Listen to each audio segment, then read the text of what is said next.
Graças a Deus por estarmos mais uma vez aqui para juntos nós estarmos meditando nas Escrituras Sagradas. Para mim é um privilégio muito grande estar aqui neste dia, neste domingo, para estar compartilhando a exposição da Palavra de Deus com cada um de vocês que estão aqui presentes. Para mim é um privilégio e uma bênção muito grande estar aqui para expor a Palavra de Deus para aqueles que estão aqui de forma presencial. Então eu peço que Deus lhes abençoe grandemente e que Deus possa falar aos corações de cada um de vocês que estão aqui presentes no nome do Senhor Jesus Cristo. Eu agradeço a audiência de cada um de vocês e peço ao Deus Todo-Poderoso que seja Ele quem edifique as vossas vidas. Para mim também é um privilégio muito grande estar me dirigindo também àqueles que nos acompanham semanalmente através do YouTube. Eu peço que Deus lhes abençoe grandemente, agradeço a audiência de cada um de vocês e peço ao Deus Todo-Poderoso que esses sermões, esses simples sermões, possam ser de grande relevância para cada um de vocês e possa edificar a vida de vocês também. Eu peço que você que nos acompanha semanalmente aí não se esqueça de deixar o seu like ou o seu dislike, você tem toda a sua liberdade. Deixe o seu comentário para que assim o YouTube possa entender que esses conteúdos que nós publicamos em nossa plataforma estão sendo relevantes para cada um de vocês também. E eu me dirijo a você também que é novo, que tem nos acompanhado.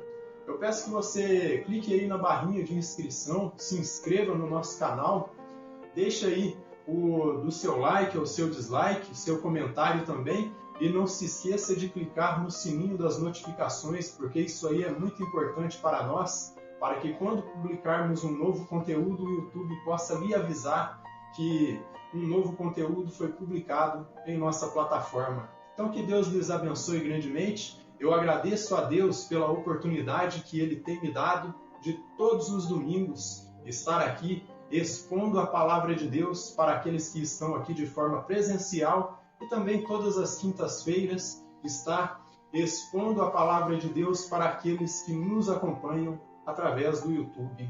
Então que Deus lhes abençoe. Muito obrigado pela audiência de cada um de vocês e que Deus possa abrir-lhes o entendimento. Bem, sem mais delongas, quem estiver com a sua Bíblia, por gentileza, abra comigo no capítulo 12 do livro das Revelações, a partir do versículo 13 até o 17. Então, livro de Revelações, no capítulo 12, do versículo 13 até o 17. Esta vai ser a última exposição no capítulo 12. E a partir da semana que vem, nós, se Deus assim permitir, já estaremos entrando na questão dos dois agentes demoníacos, que é o anticristo e o falso profeta. Então acompanhe comigo a leitura da Palavra de Deus em Apocalipse, no capítulo 12, de versículo 13 até o 17.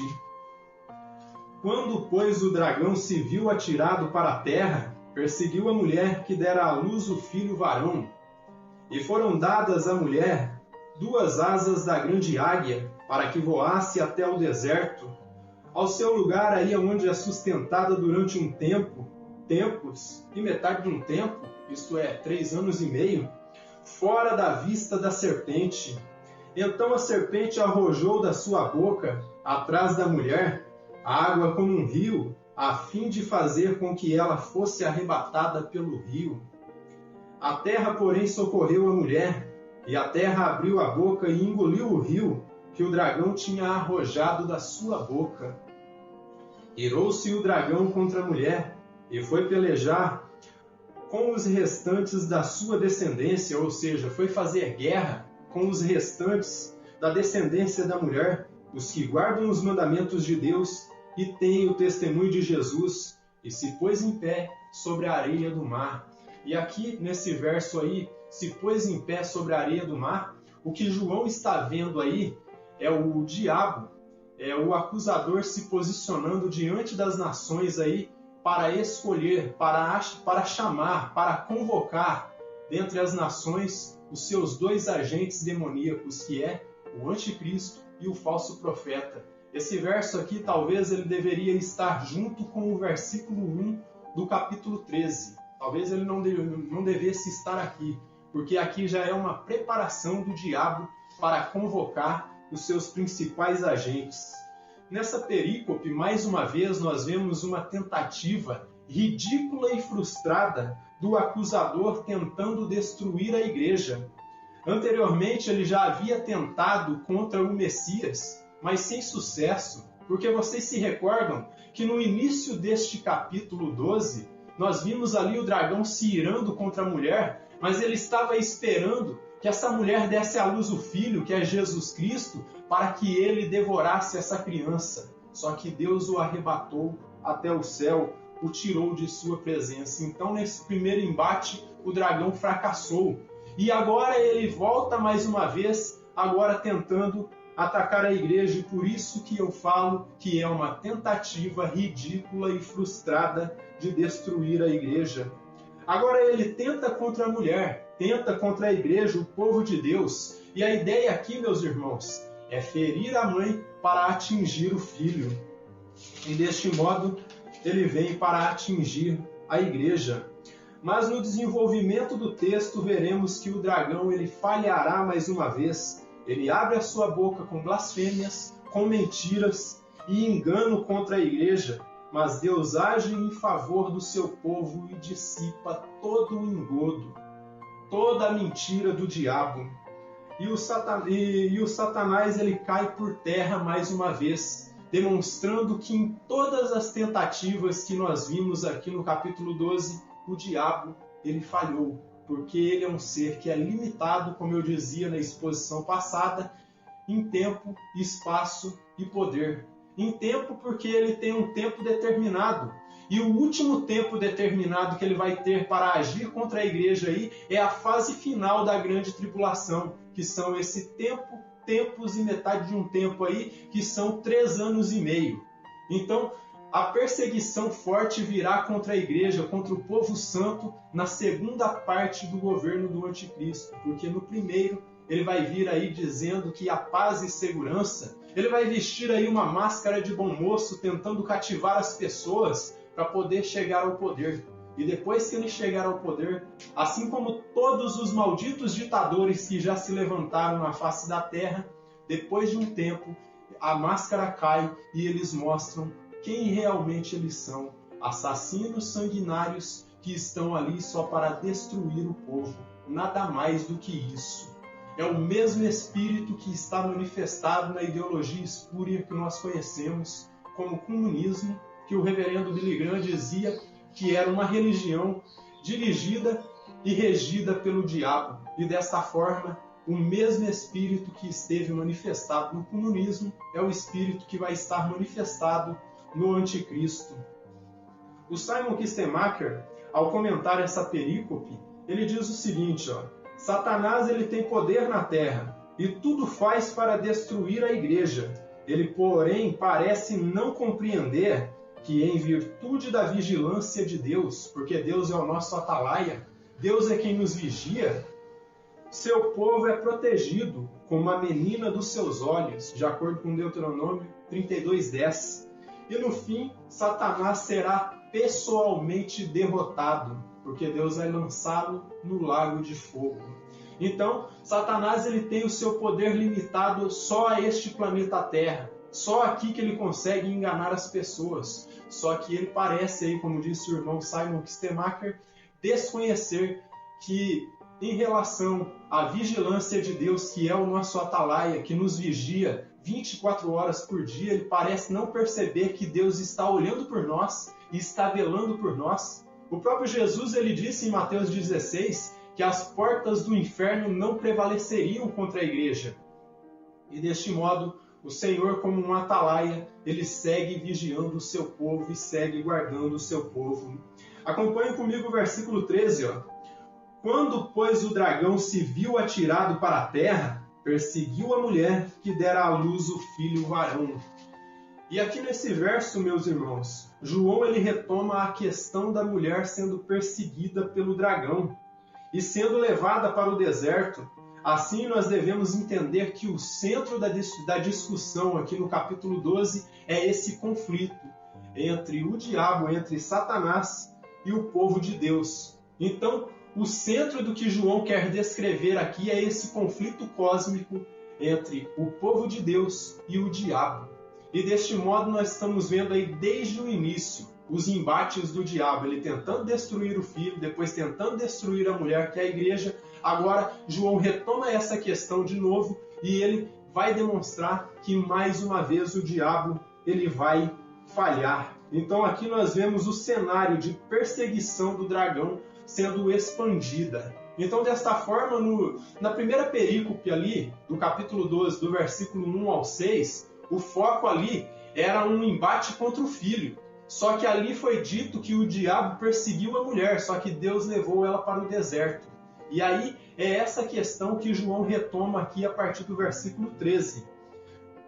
Em primeiro lugar, no versículo 13, o dragão ele persegue a igreja. Em segundo lugar, nos versos 14 ao 16, nós vemos aí o cuidado e a proteção que o Eterno fornece para os seus eleitos. E em terceiro lugar, aí no versículo 17, nós encontramos o dragão furioso, percebendo que ele falhou mais uma vez, pois o seu ataque foi neutralizado pelo poder de Deus.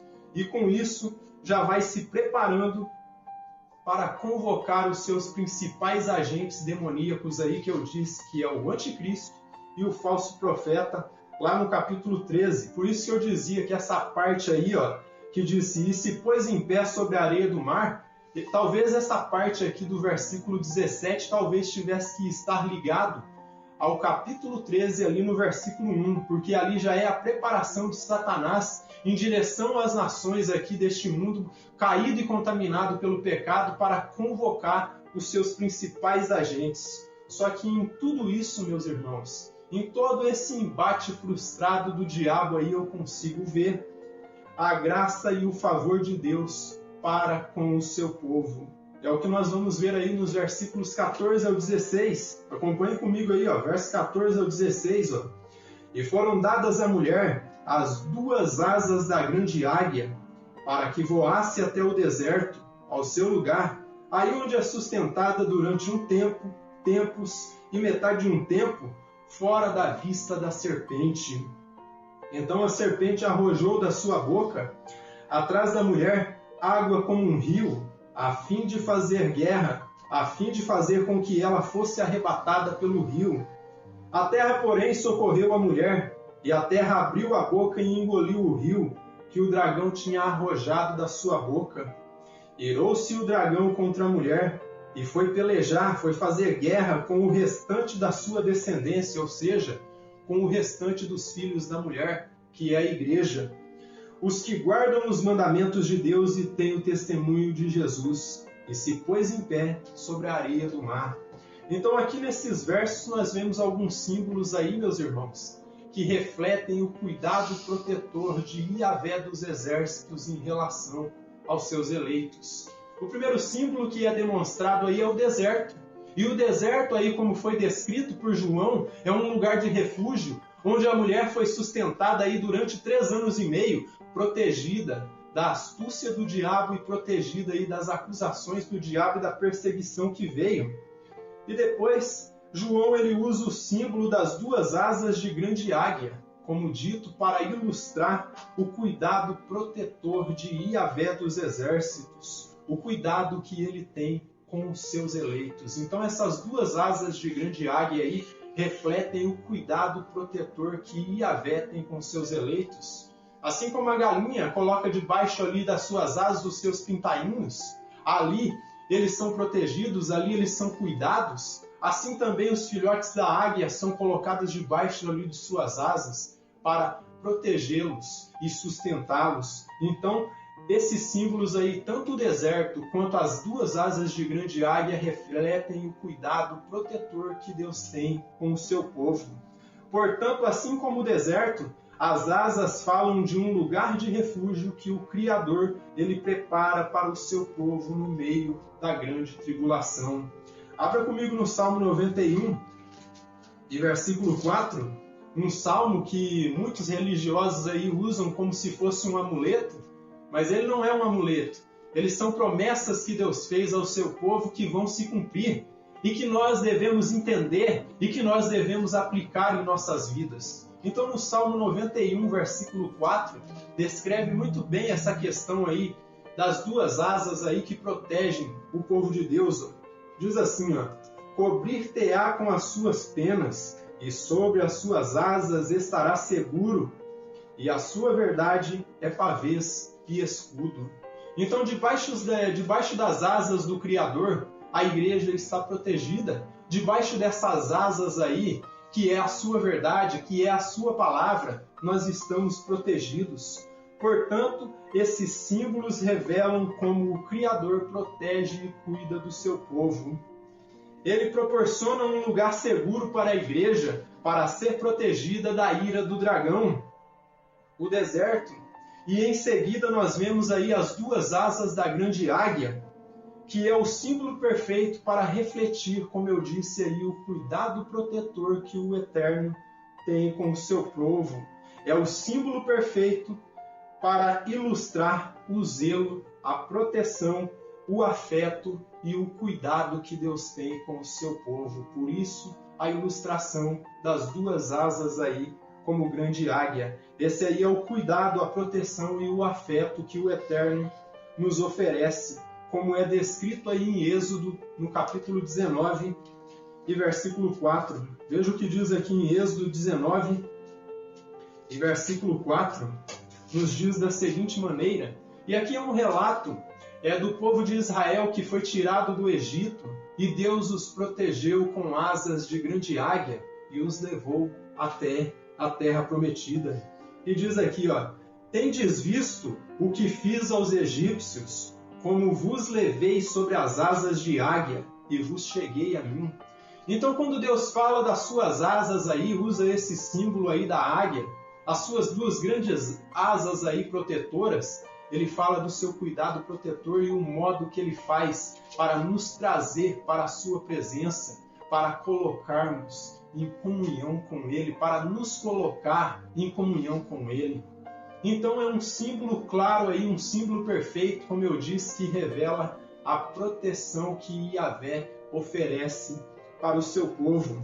Em Deuteronômio 32, versículo 11 e 12, Moisés também fala algo a respeito aí do cuidado protetor que Deus teve com o seu povo. E aqui em Deuteronômio 32, versículos 11 e 12, nos diz assim, como a águia desperta a sua ninhada e voeja sobre os seus filhotes, estende as asas e tomando-os, os leva sobre elas. Assim só o Senhor os guiou, e não havia com ele Deus estranho. Outra coisa que reflete aqui, reflete que só o Senhor está conosco, que é só Ele que nos oferece proteção, que é só Ele que nos oferece o seu cuidado, não tem outro Deus estranho, um Deus esquisito aí que possa nos oferecer cuidado protetor como Yahvé dos exércitos. E ali em Isaías 40, 31, no livro de Isaías, no capítulo 40 e versículo 31, tem algo mais aqui, mais uma referência a respeito do cuidado protetor do Eterno. E aqui Isaías ele nos mostra que através do seu cuidado protetor, Deus renova as nossas forças. Ele nos faz aí protegidos. Ele nos dá condições de suportar toda a provação e toda a investida maldita do diabo. Veja o que ele diz aqui, o versículo 31 do capítulo 40 de Isaías. Mas os que esperam no Senhor renovam as suas forças, sobem com asas como águias, correm e não se cansam, caminham e não se fadigam. Deste modo, tudo isso aí revela o mecanismo que Deus nos fornece para suportarmos toda a tribulação que está para vir ao mundo e todas as tribulações momentâneas que nós passamos também. E o terceiro símbolo aqui que João usa para ilustrar a providência divina ao cuidar do seu povo é a ação da terra de se abrir e engolir aí o rio que o dragão soltou da sua boca, arrojou da sua boca, ao abrir e engolir a torrente tempestuosa que o dragão lançou contra a mulher. Um rio de mentiras, um rio de enganos, um rio de perversidades. O próprio espírito da mentira e do engano vai se levantar contra a igreja, contra os eleitos, com um único propósito, meus irmãos: tentar desviá-los do caminho correto. E o caminho correto é o caminho que é demonstrado aqui nas Escrituras. O caminho correto é o caminho que Jesus nos apontou em João, capítulo 14, versículo 6, onde ele disse: eu sou o caminho, a verdade e a vida, e ninguém vem ao Pai senão por mim. Foi isso que o Salvador falou. Ele disse que o caminho é ele, o caminho não é uma religião.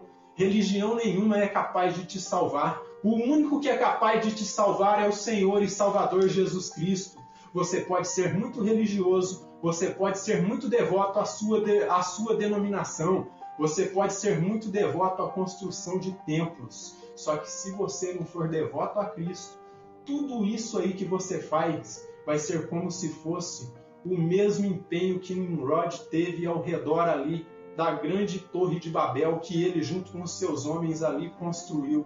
Isso vai se tornar idolatria dentro do seu coração e vai te afastar de Deus.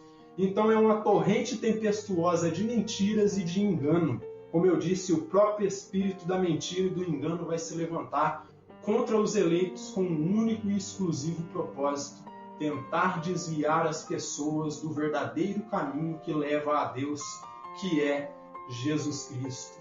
Desconfie de homens que falam que são muito usados aqui na terra, homens que se julgam deuses, homens que falam que ele tem uma unção que só ele tem e que outros não têm, e que para você receber as bênçãos de Deus você tem que acompanhá-los, porque isso não é a verdade.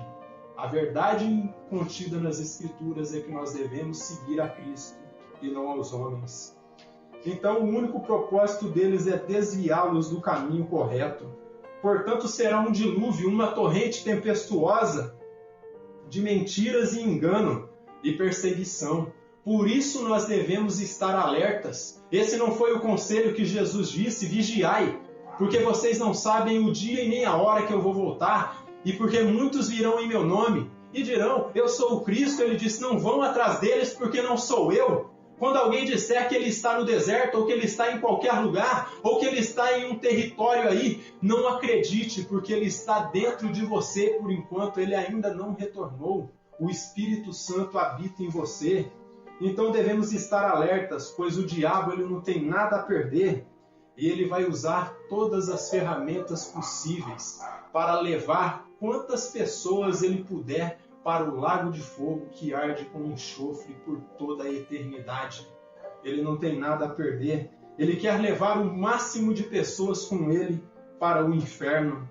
Suas ferramentas serão falsos cristos, como eu pontuei aí, serão falsos profetas, ideologias espúrias, sejam políticas ou ideologias que estão surgindo aí no mundo hoje, ideologias que desconstroem toda a anatomia humana. Então, isso tudo para afastar os homens de Deus. Abra comigo em Mateus 24, e versículo 24. Jesus ele diz o seguinte aqui, Mateus 24 e versículo 24. Ou nós podemos aí partir do versículo 23. Veja o que ele diz aqui, no versículo 23. Então, se alguém vos disser: eis aqui o Cristo, ou ei-lo ali, não acrediteis. Veja o que Jesus está dizendo há mais de 2000 anos atrás. Ele disse que viriam pessoas dizendo: o Cristo está aqui, ou o Cristo está acolá. E ele está dizendo: não acredita, porque não sou eu. Não acredito, não dê crédito. Ele diz, porque surgirão falsos cristos e falsos profetas, operando grandes sinais e prodígios, para enganar, se possível, os próprios eleitos.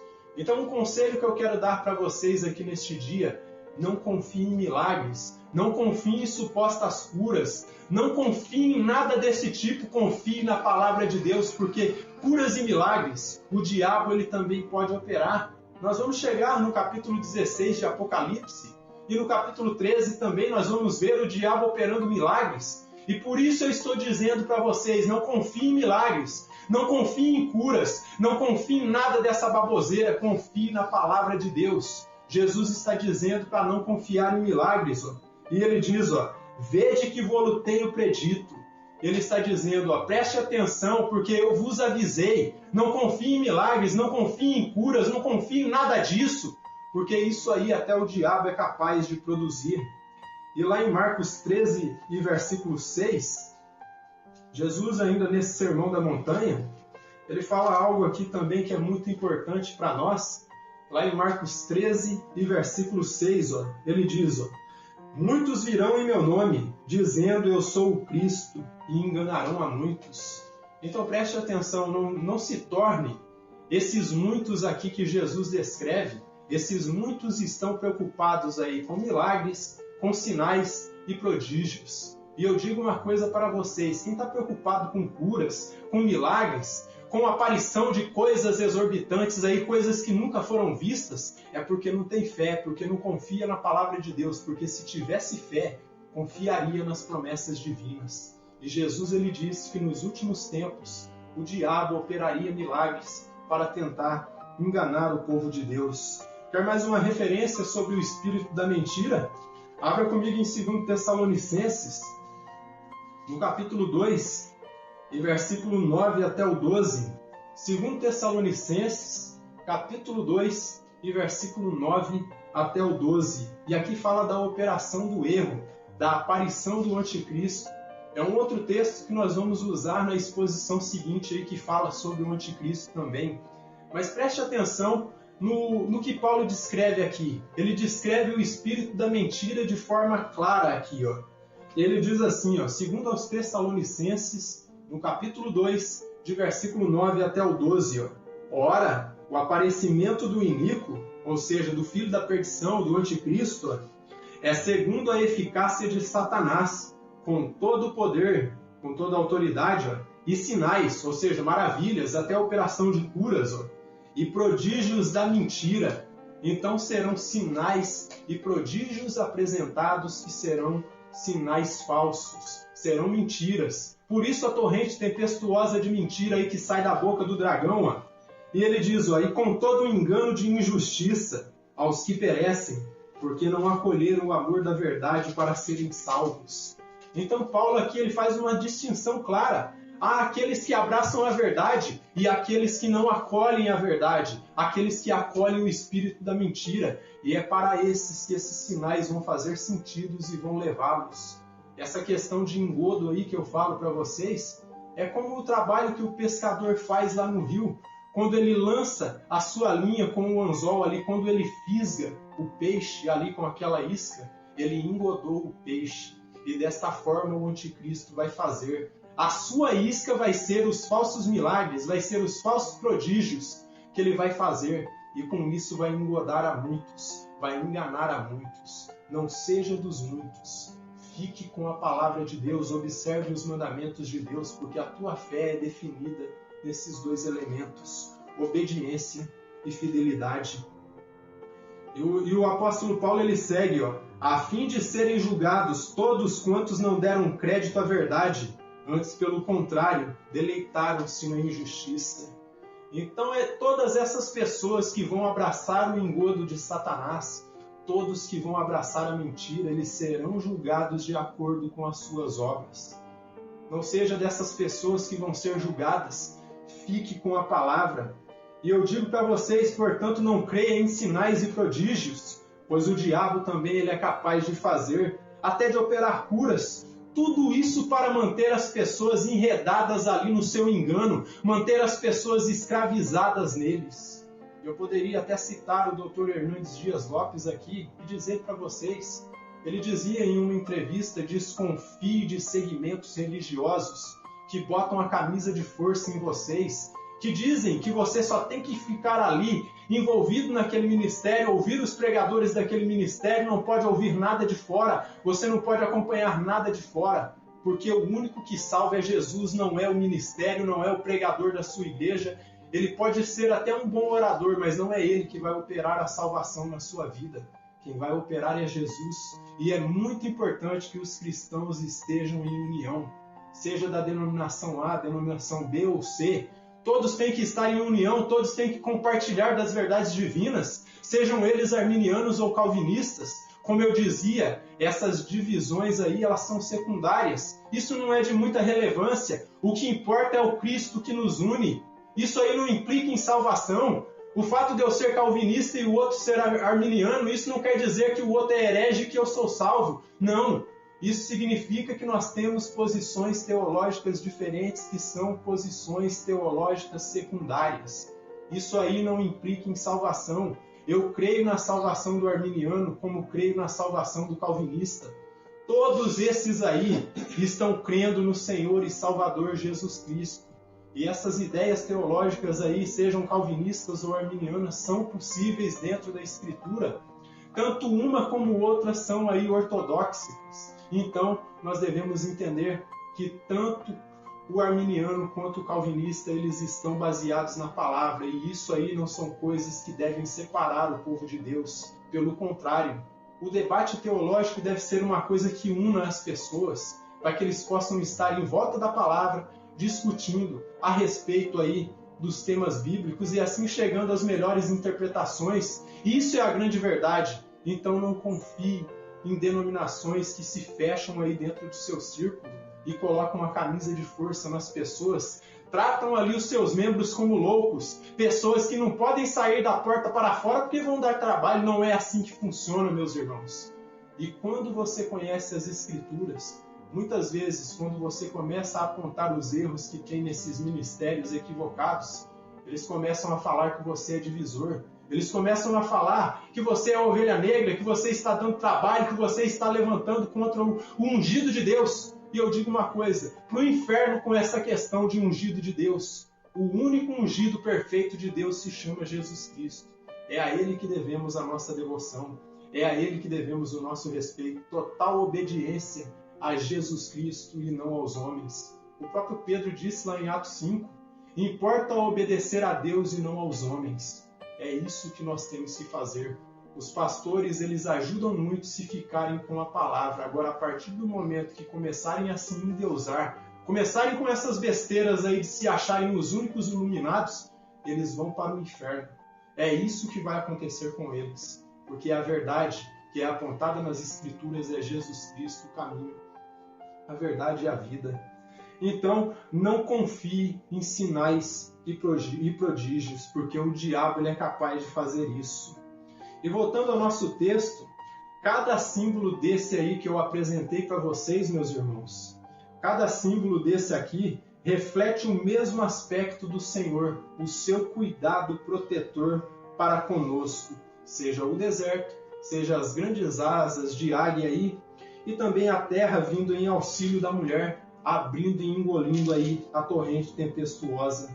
Portanto, queridos amigos, eu quero trazer uma palavra para vocês. Devemos entender que não importa a dor ou o sofrimento que nós estivermos passando, devemos entender que o Senhor ele tem cuidado de nós. Muitas vezes parece que o mundo está caindo sobre nós. São problemas de todo tipo. Nós temos aí um turbilhão de emoções vindo sobre as nossas mentes. Todo tipo de problemas, sejam emocionais, espirituais, econômicos, provações e tentações em geral, que muitas vezes, em verdade, dá vontade até de jogar a toalha para o lado, meter o pé na porta e gritar bem alto para Deus: Senhor, eu não aguento mais! E muitas vezes, meus irmãos, eu posso dizer isso para vocês, eu também sinto isso.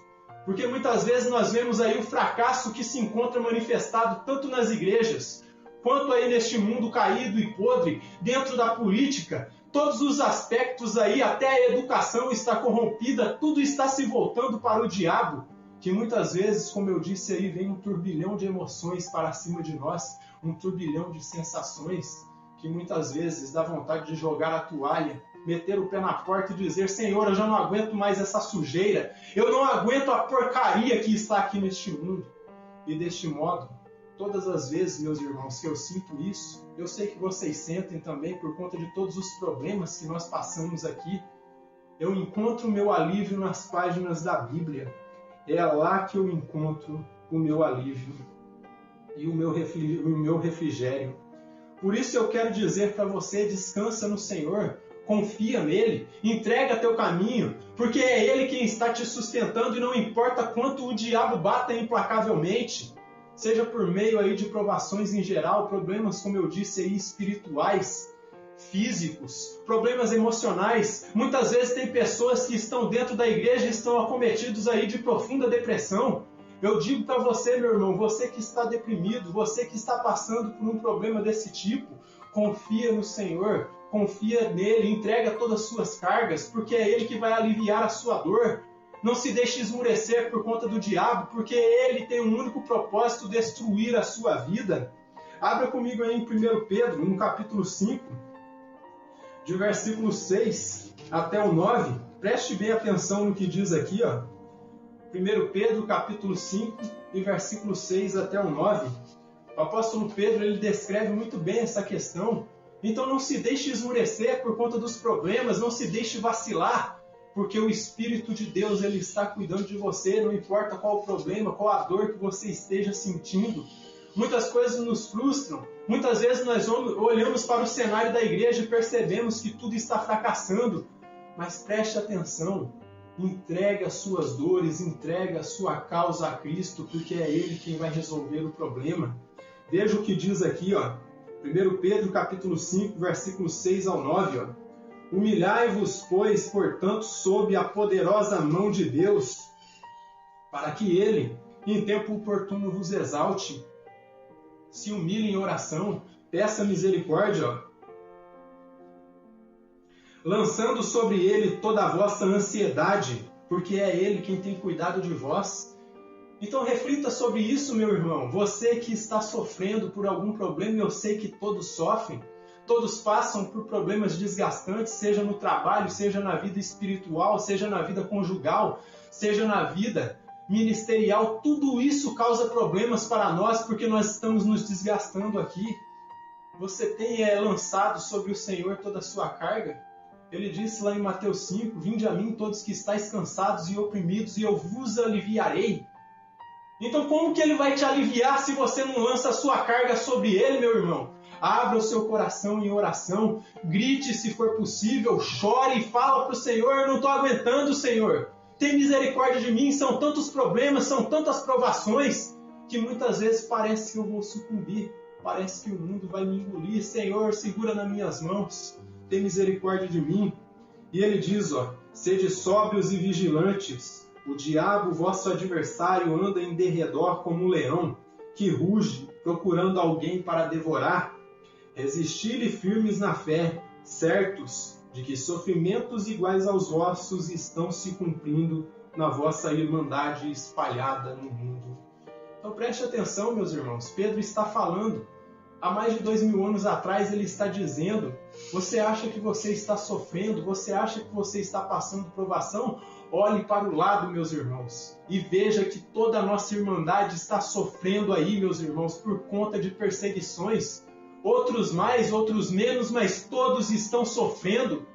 Muitos estão perseguidos aí na África, no Oriente Médio, na China, aí na Ásia em geral. Muitos estão morrendo só por conta de pregar o Evangelho, meus irmãos. Então olhe para o lado e preste atenção, porque sofrimentos iguais e até piores que o teu tem pessoas passando. E é necessário nós entendermos que nós temos que lançar toda a nossa ansiedade diante da cruz e falar para o Senhor: eu não aguento carregar esse fardo mais. Toma posse da minha vida, segura em minhas mãos, porque se o Senhor não segurar, eu vou cair, Pai. Porque eu sou como uma criança em desespero, uma criança que está aprendendo a andar, que se o Pai não segurar, ele vai cair de fato. Então peça para que o Senhor segure em tuas mãos, para que você siga adiante. Então entenda, o Senhor, Ele é o nosso refúgio. Veja o que diz o salmista lá no Salmo 46 e versículo 3. Salmo 46 e versículo 3. Salmo 46, de versículo 1 ao 3, ó, diz assim, ó: Deus é o nosso refúgio e fortaleza, socorro bem presente nas tribulações. Portanto, não temeremos, ainda que a terra se transtorne e os montes se abalem no seio dos mares, ainda que as águas tumultuem e espumejem, e na sua fúria os montes estremeçam. Então entenda que é o Senhor que é o seu refúgio. E aqui em 1 Coríntios, no capítulo 13, ou no capítulo 10 e versículo 13, o apóstolo Paulo ele define muito bem que Deus ele não permite nós passarmos provações que nós não somos aptos para suportar. Vejam bem o que ele diz aqui. Então entenda, muitas vezes parece que o fardo está pesado, parece que muitas coisas que estão acontecendo nós não queríamos que acontecessem, mas de fato estão acontecendo. Mas perceba uma coisa, meu irmão ou minha irmã que está me ouvindo.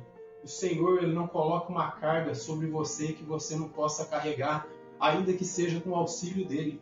Talvez sozinho você não aguente carregar, mas se Cristo te auxiliar, você vai conseguir.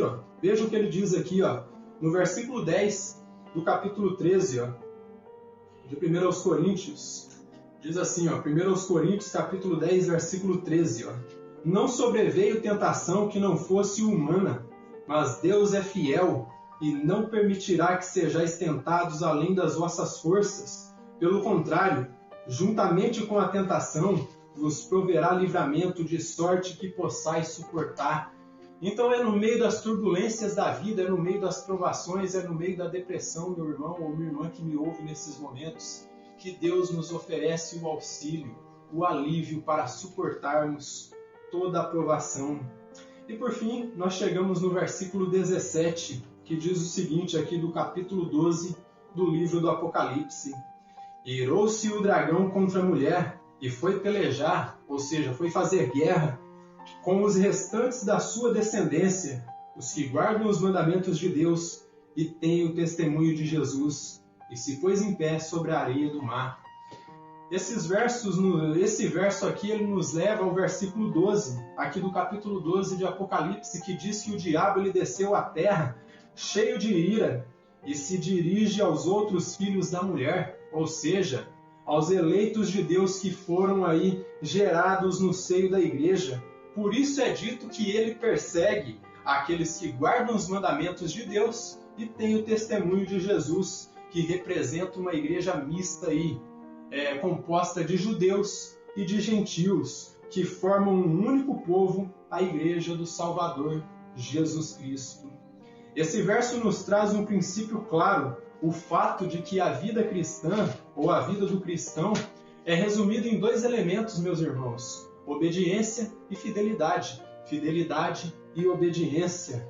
Obediência aos mandamentos de Deus e o ato de testemunhar de forma fiel as boas novas do Evangelho do Messias, a palavra de Deus. E isso é o que vai nos definir como uma igreja de fato vitoriosa. Igreja que não prega a Bíblia, meus irmãos. Igreja que não expõe o texto bíblico não é uma igreja vitoriosa, porque a igreja que não tem a palavra de Deus não tem o Deus da palavra. E desta forma, a única coisa que vai nos definir como verdadeiros eleitos de Deus é esses dois elementos aí que eu falei: obediência e fidelidade. Fidelidade e obediência. Obediência à palavra de Deus e fidelidade no testemunho da palavra de Deus. Ou seja, pregando o Evangelho de forma pura e simples. O Grant Osborne, ao comentar a respeito desse verso, ele vai dizer o seguinte: a vida cristã não tem o propósito de ser uma vida pacífica, repleta exclusivamente de prosperidade terrena. Isso eu falo contra os falsos mestres de nossos dias.